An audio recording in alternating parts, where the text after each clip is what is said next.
Muito bem. Então, nós vamos começar a nossa aula de matemática no dia 4/5. Na última aula, a gente iniciou o conteúdo de localização no plano cartesiano.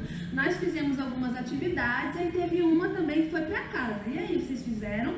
A gente vai corrigir hoje, tá bom? Então, as páginas que nós realizaremos hoje serão as páginas 52, 53 e 54. Então, essas três páginas nós precisamos colocar a data do dia 4/5. Depois que a gente põe a data, a gente começa a nossa aula. Vamos lá?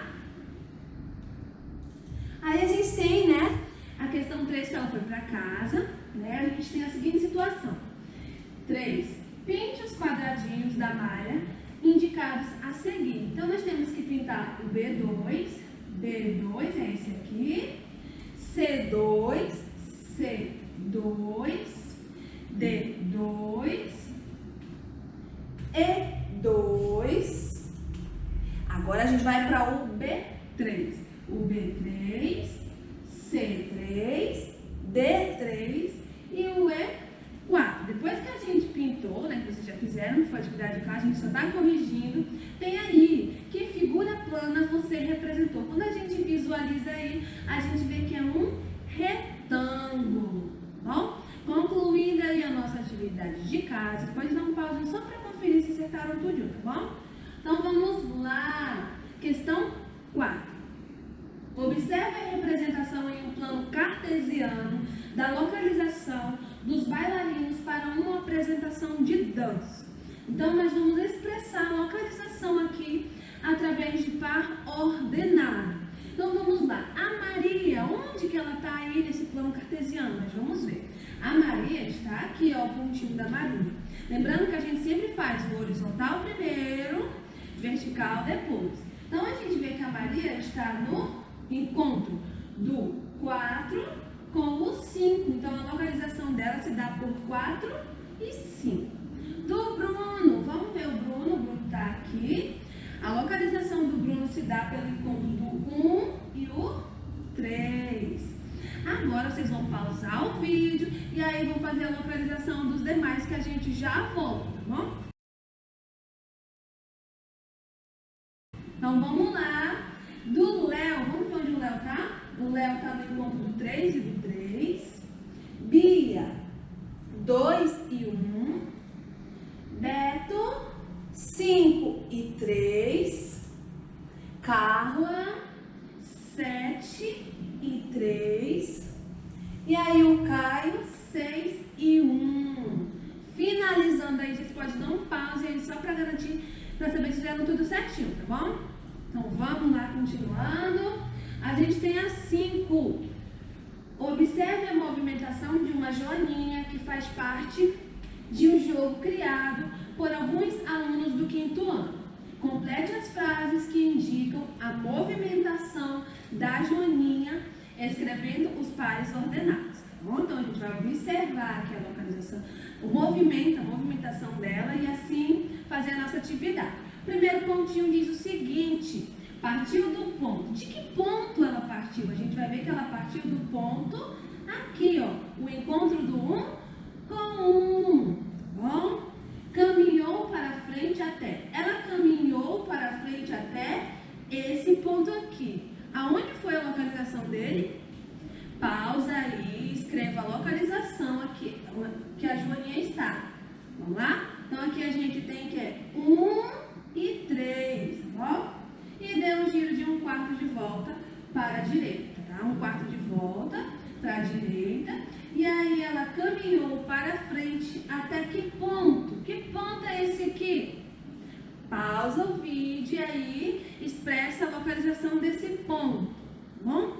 Voltando aqui, a gente tem que a localização desse ponto aqui, a localização final da Joaninha se dá por 4 e 3, tá bom? Finalizando essa aqui, vocês podem dar um pause só para garantir que está tudo certinho.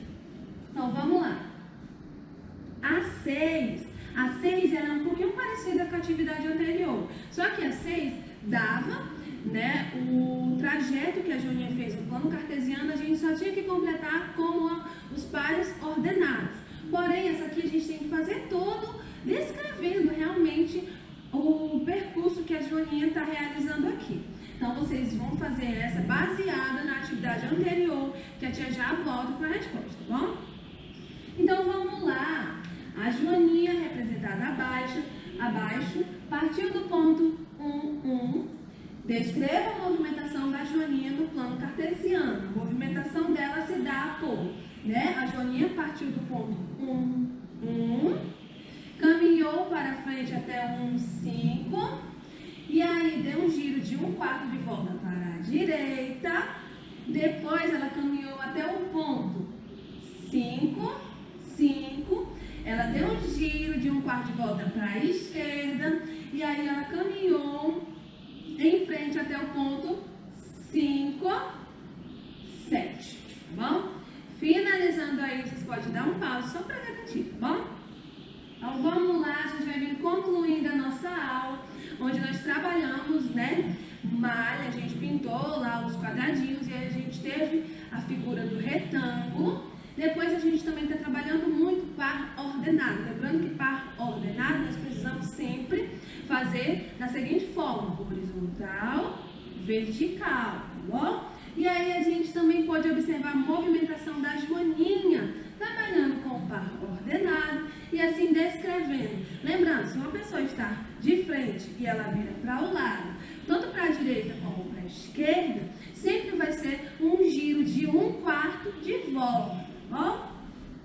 E aí, hoje nós temos uma tarefinha de casa, a questão 7, lá da página 54, tá bom? E é isso, gente. Faça a tarefa de casa e até a próxima aula. Tchau, tchau. Beijo.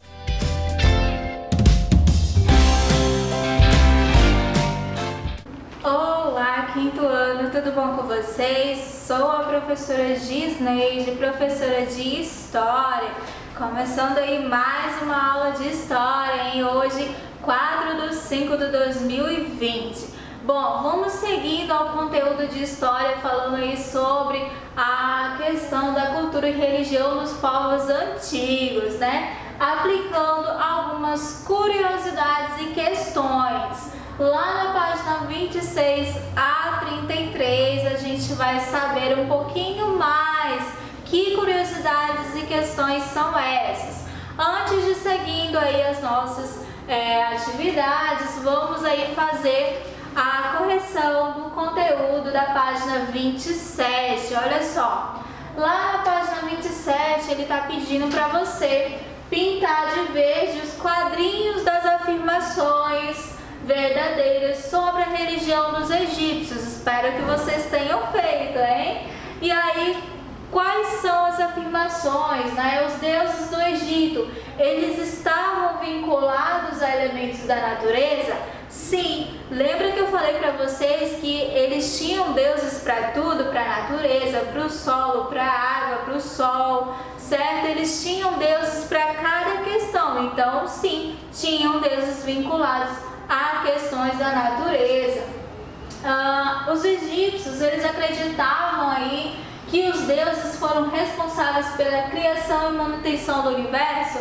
Falei para vocês também na aula anterior sobre a questão dos deuses, como eles eram responsáveis, as pessoas acreditavam que os deuses foram responsáveis pela criação dos seres humanos, do universo, da terra em si. Então, verdadeiro.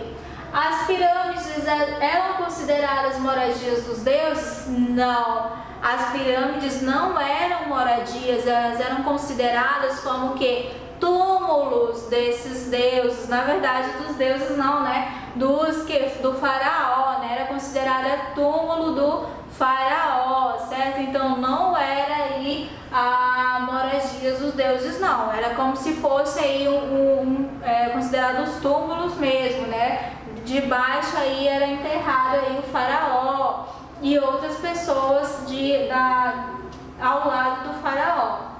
Os sacerdotes, eles eram responsáveis pelo recolhimento dos impostos? Bom, eles não eram responsáveis pelo recolhimento dos impostos. Quem eram responsáveis por esse recolhimento? Os chefes guerreiros, Os chefes guerreiros eram os responsáveis pelo recolhimento desses impostos, então não está correto. O tribunal de Osíris fazia parte da crença dos egípcios antigos da vida eterna? Sim, o tribunal de Osíris ele funcionava aí como a questão do julgamento desses povos, se ele era sacrificado ou não. A gente vai conhecer um pouquinho sobre essa questão aí nos próximos slides, ok? E aí, a correção aí seguinte, né? Marque com um X o nome dos deuses que você identificou na imagem. Bom, pela imagem a gente já tem uma noção. Horus e Anubis são os dois deuses. Na questão 2, qual era a função desses deuses? Anubis era o deus da mumificação e guiava os mortos pelo submundo, e Horus era o deus do céu, da guerra e da proteção, certo? Espero que vocês tenham corrigido a atividade certinho, espero que tenham acertado tudo também. Bom, seguindo aí, passei para vocês os deuses, né? O nome dos deuses e a função desses deuses aí.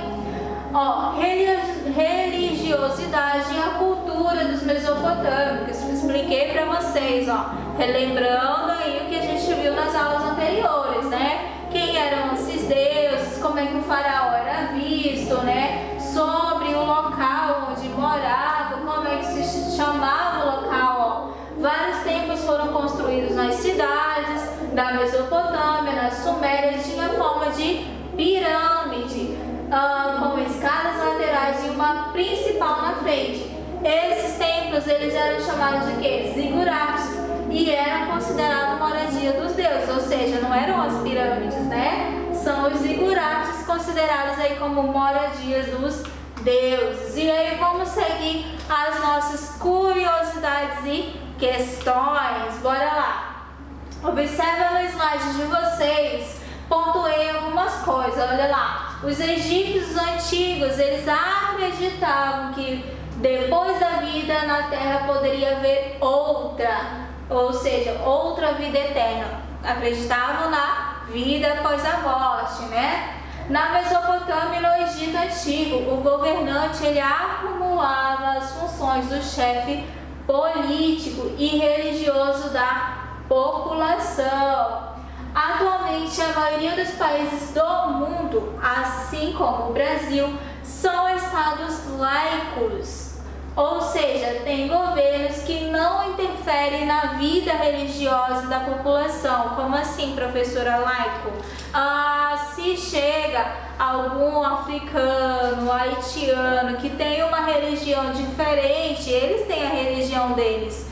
Chegando ao Brasil, o Brasil não vai interferir na religião, não. Agora você chegou ao Brasil, vai ter que mudar a sua religião para a nossa. Não, ele respeita a religião desses povos, desses imigrantes, sendo que esses imigrantes também respeitem a nossa religião e que também respeitem as leis estabelecidas pelo nosso local, né? Pelo local onde ele está chegando. O Brasil ele não vai interferir na religião dos imigrantes, assim como os imigrantes também não poderão interferir nas questões religiosas e terão que obedecer às leis, certamente, né? E aí, no entanto, ainda existem, países em que os governos têm poderes políticos e religiosos unidos. Nesses governos aí, em que o Estado não é laico, as pessoas e a justiça são feitas com base em apenas uma crença religiosa. Um exemplo do governo religioso é o Irã. O Irã, as igrejas, né, do Irã, elas têm poder político e econômico, ou seja, elas interferem nas leis. A questão da igreja interfere na sociedade também, na política e na economia no geral, certo? E aí a religião lá está voltada basicamente a comandar um Estado, é como se fosse um governo, né? A religião é como se fosse um governo nesse local. Aí sim, o Estado aí não é laico.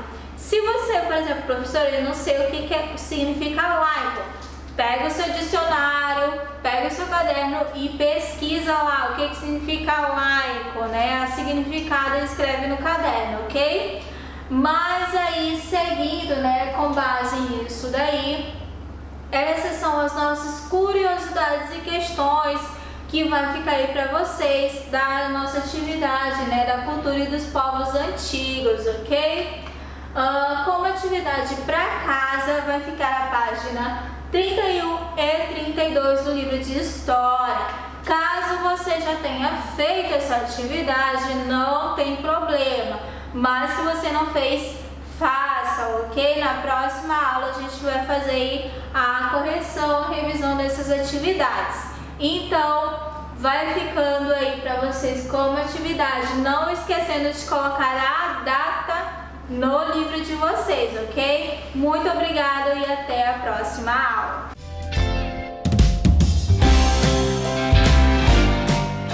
E aí, quintão, beleza, galerinha? Tudo bem? Quem fala aqui é o professor Thiago de Educação Física mais uma vez. Aula de hoje prática de novo, tá? Só que hoje eu vou fazer uma coisa diferente. A gente vinha trabalhando os fundamentos de passe, domínio, chute, né? Hoje a gente vai trabalhar a outra parte, a parte de quem? Do goleiro. A gente vai entender um pouquinho dos fundamentos do goleiro ali, tá? E eu vou estar passando para vocês na prática, para vocês entenderem um pouquinho de cada fundamento. Espero que você esteja acompanhando e anotando todas essas coisas aí para a gente voltar 100%, beleza? Valeu, abraço. Vamos trabalhar 5 fundamentos do goleiro. 5 fundamentos do goleiro. O primeiro, quando a bola vem reta, vem, joga, encaixei. 1. O segundo, para cá, palma. Vou espalmar. Agora o terceiro, para cá. Outro, certo? 3 fundamentos. Agora a gente vai para os 2 últimos, que é rasteiro. Dobrei o joelho. 1. Dobrei o joelho. Fechou. 5 fundamentos, certo? Agora só mais um para fechar, no meio espalmando para cima. Fechou? Valeu, galera do quinto ano. Grava aí.